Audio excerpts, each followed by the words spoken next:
Today's guest is the incredible Heike Yates, a fitness expert, entrepreneur, and passionate advocate for helping women over 50 reclaim their strength, confidence, and vitality.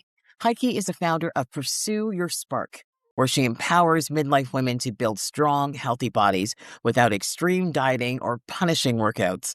After transforming her own life through fitness, she made it her mission to show women that aging isn't about slowing down, it's about stepping into your power. Through her coaching, speaking, and online programs, Heike inspires women to pursue their spark, prioritizing themselves unapologetically, and prove that it's never too late to get strong. Please join me in welcoming Heike Yates. Heike Yates, welcome to the show. Thank you so much for joining us. How are you? Oh, Jackie, I am great. I'm a little bit frozen because where I live, it's really, really cold right now. But other than Oh, that, I'm okay. I'm wearing my woolly jacket over today for this interview because I'm so cold. well, hopefully you'll warm up in a bit. So let's get right into it. So, Pursue Your Spark, your book, it's rooted in lived experience. But before this book, who was Heike and when no one was watching? And how did this framework help women in midlife? Who I was when nobody was watching. How far can we dig Let's deep? go way back, way back. I, well, way back then, I was an obese teenager back in Germany that was actually really lonely and spent most of her time reading adventure books. And my parents would work both. I had a younger brother that's 7 years younger, and so I became the babysitter most of the time, and, they were really working hard, and my moment of peace and adventure Yeah. came when I was taking my book. I usually hid in the kitchen. There was a board, like a kitchen counter, and then underneath the counter was a big space where we had a radiator that was, of course, in the winter on. And it just reminded me of that when it was so cold, how I literally cuddled next to the radiator with a book. And it catapulted me in a completely different world. So I was in the kitchen in this nook where it was warm and cozy with whatever adventure book I had gotten my hands on. Yeah. And I was dreaming to do something different than sitting under the board, being ignored, not having any friends. And my only friends was my book. Was that the time when your this spark became ignited at that time? I would say in its very early form. And to me, that spark started with freedom. Freedom to go where you want to go, be who you want to be, not be judged by your exterior, but people who appreciate you and people who are not nosy about you and gossip behind your back, but people that say, "Oh, do whatever you wanna do, it's your life." You choose the path. Yeah, yeah. That makes a big difference. I was gonna say something about nosy people, but I'll leave that for another time. You write about disconnection in your book and disconnection happening quietly. And a lot of women feel that way because they've either, for many reasons, one could be they've gained weight because of aging, or they're just feeling differently in their skin. What did that look like in your own life? It felt that I think every 10 years I go through this step. And I thought about it just the other day that we're assuming that our big milestones are menopause. That's like oh, this is midlife. To me, midlife starts at 40 and goes till 80. Women have become so much more able to do things, so much more outgoing. We're starting new careers in 60, 70, and 80, even 90 years old. And Yes. so that shift happens in a very different framework than we're used to. Because and I saw a video on YouTube where somebody interviewed people, how old do you think midlife is? And people said 35, 50, menopause. That was sort of the all around idea of what a midlife is. And then I feel that when I look at myself, I felt that especially when I turned 30, there was a big change in my life, in the things I wanted from life and how wanted my life to look like. And I had that same at 40, at 50. I'm going to turn 65 this year. And I every 10 years, it's this, "Oh my god. Who am I? What am I going to do now?" I'm feeling good in my skin in general, but there's something that's under the surface that I want to explore. There has to be more than what I've already experienced, but it's also a different mindset at that time. You've already aged, again, 10 years. Yeah. So now I'm in the middle of, taking care of my aging parents. I'm the sandwich, having grandkids that I want to see more often. I have a husband and I have a life that I love to enjoy. I love to travel. So I think every 10 years, I have this thing that happens that I'm getting antsy. I'm looking, I'm exploring. And it may not be much different than the 10 years before, but it's definitely different. And you sound like you have such a passion for living, a passion for life. Spark, I mean, pursue that spark. What can I say? There's a spark in all of us. And the spark could be Jackie, the spark could be cooking new meals, exploring new recipes, to traveling to foreign countries. I mean, at the moment, my spark has brought me back to a saxophone that I want to learn how to play without knowing how to play an instrument at all or read music. It's brought me to starting to now learn Portuguese. Hmm. It's like, yeah, let's learn Portuguese. We're in Portugal a lot of times. So here goes that spark. And I feel like there's so much more adventure out there for us than we sometimes acknowledge that it's there. Yeah. Yeah. But you also talk about there's emphasis around listening to your body as well. When did your body first ask you to slow down or change your direction? When I started running marathons, and that's its own story itself. And then I me, a runner, never thought I would be running that far and that long. But I started running, started getting into long distance running, started coaching people in that during that time when I was running actively. And then I just had run ultra marathon, 50 miles, and my knees were really bothering me. And So you I was sorry, you running you just did a marathon for 50 miles. ultra marathon, yeah. Wow. That was a that was a couple of years back. So this is a story from a couple years back when the first Okay, so time was that 65, what, 63, 62? more like 45, 50. Oh, Well, I think I was 50. I'm just crazy when it comes to trying. Jackie, you say, Heike, you want to run a marathon? I look at you and go, sure, why not? Let's do it. I have no idea what it entails. I have no idea what the pains will be that I'm going through, but I'm thinking it's a great idea. yeah. You're living life. Yeah. And so when I started I had been running and I had an average of a weekly mileage of 60 to 70 miles just during the week. And then weekends were usually another 40 to 50 miles on top of that.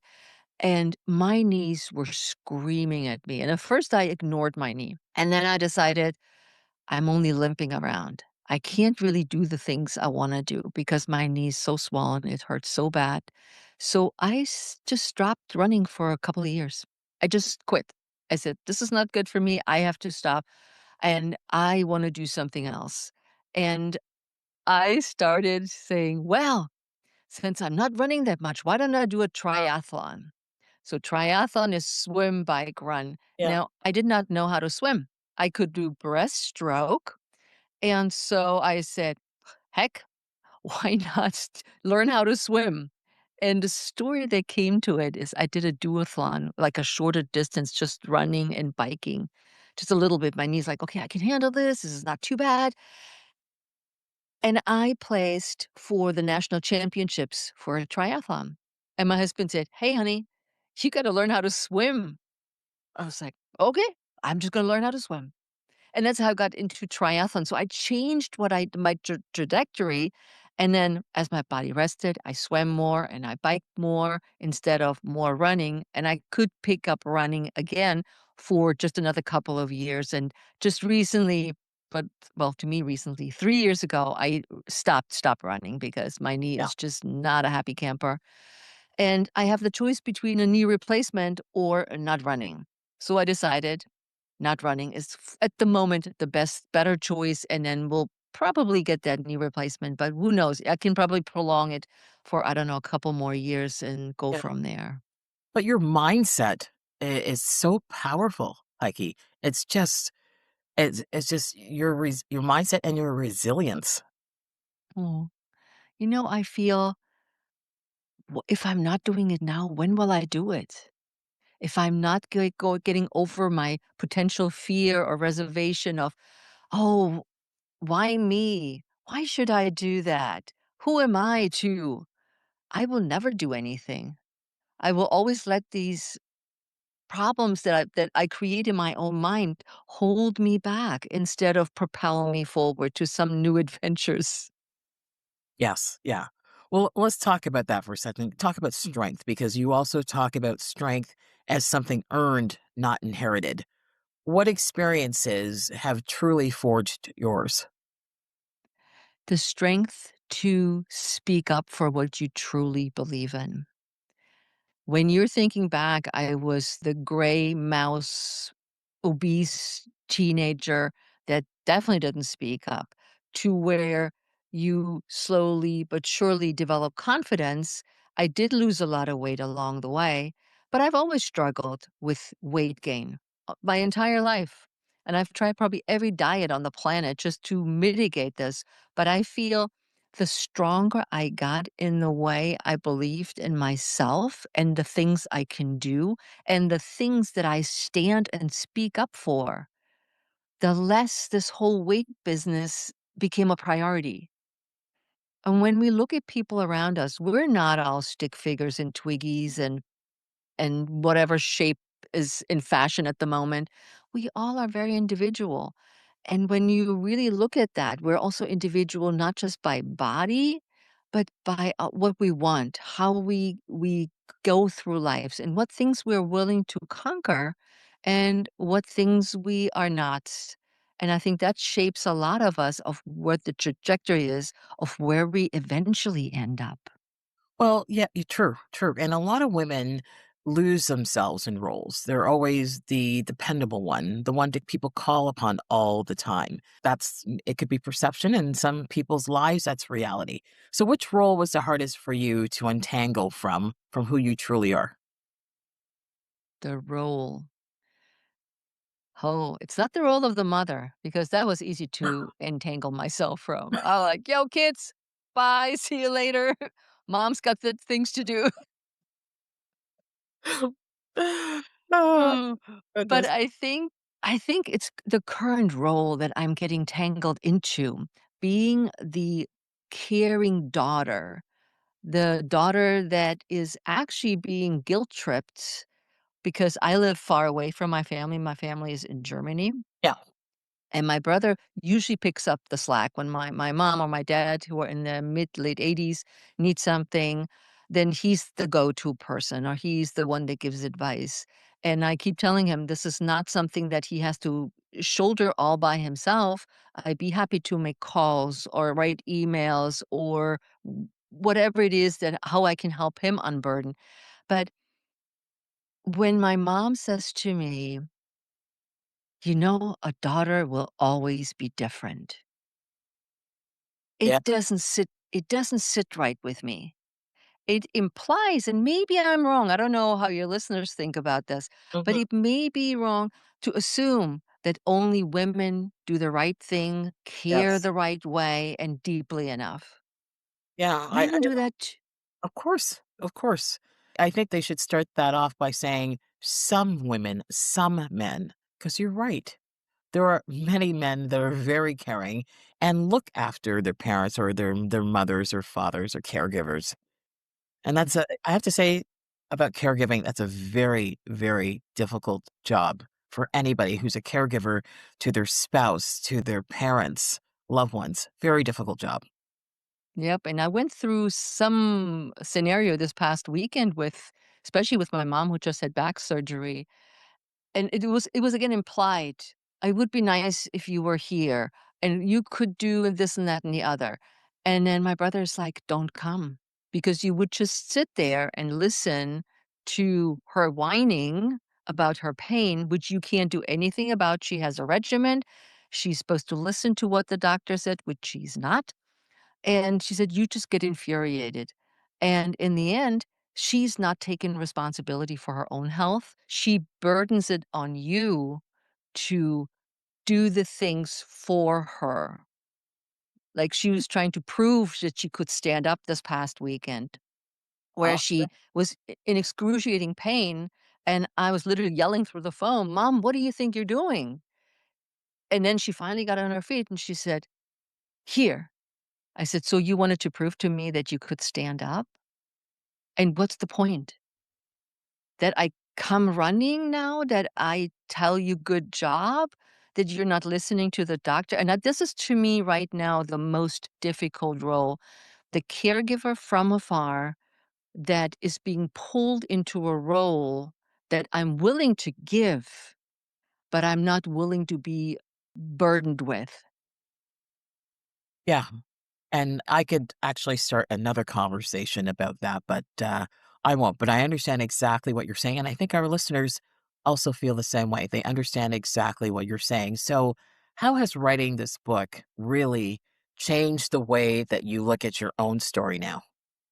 Oh my god, the book was an aha moment, all in all. When I had the idea of writing the book for a couple of years and I didn't know what to write about, and I thought, "Ugh, another fitness and wellness and Pilates book." I'm like, everybody's heard that before. And then I thought, the stories that my clients tell me when they work with me, and whether it's a small group, like in my Pursue Your Spark Blueprint group, or one-on-one coaching virtually or in person, people trust you. People tell you stuff that nobody else knows. Yes. And one day, a client of mine who's visited her daughter comes in the studio. She's 80 years old. She's also in the book. She's the instigator of the book. And she said, "Heike, guess what? I visited my daughter. We had a great time. I didn't have to worry about my husband who's not doing well. Somebody else took care of him. We just went to coffees. We had lunch. We just were carefree and enjoyed our time together, talking about all kinds of things." And she was beaming. And she says, "Heike, I feel like myself again." This was the catalyst to the book. This was the stories that kept pouring out of me about my childhood, about the things that I've experienced all along the way, that things that I discussed with my editor, and I wasn't comfortable to talk about it in public. And she said, "No, this is the true, real you. You can change the location or soften the wording, but let it be more like a therapeutic writing. It's like therapy. Let Yes. it pour out of you. We organize the content so it makes sense for people, but just write." And that's what I did. And the stories came out and things that I had encounters with my clients, and of course, client privilege always a different name, slightly different age group, a different place if it was the case. But it was really therapeutic about learning what I'm still holding back or was holding back at that point, and the things that I grapple with inside of me that I don't talk about it. And that came out in the book. It was amazing. And yeah, that the book just brought out everything. Well, you know what? You speak a lot about aliveness more than happiness. How do you personally define happiness today? When I say to my kids, when my kids say, "Well, mom, how's it going?" I'm like, "Yes, it's great." And I say, what I want from you is all that you are happy. I want nothing else than for you to be happy in your life, in the things you do, in the choices you make, in the partners you have, in the foods you eat, in the places you travel." And this is, I think, more of an alignment, as you said, Jackie, than Yeah. just saying happiness. It's everything. It's like it nurtures the soul, it nurtures the gut. It not only puts a smile on your face, but it gives you reassurance that you're on the right track to becoming you in whatever next chapter you're entering. Well, If happiness had a voice, what do you think it would gently ask women in midlife today to stop ignoring? Ignore your voice. We all have it. The little voice in the back of our says, "Oh, you're not good enough. You're not brave enough. Oh, this is scary. Oh, why should I? No, I'm not cut out for this. Why am I deserving? Am I not worthy of this?" Listen to that voice, but reframe it into a positive. Don't ignore it and say, "Yes, I have fear," because one of the things that I don't prescribe to is if you're afraid, do it anyways. I don't prescribe to that. Fear is a sign that we need to pay attention. But all these negative things that we're telling ourselves about ourselves is something we that needs a lot of reframing. I am good enough. I am worthy. I am deserving of all these things that are coming to me. I worked hard for it. I am kind. I don't need to be spoken to in a mean or bad way. I will stand up for myself. Should people embrace their fears every day? No, Why? I don't think so because not every day is the same. Some days you are braver than other days. And then on that brave day, you embrace the fear.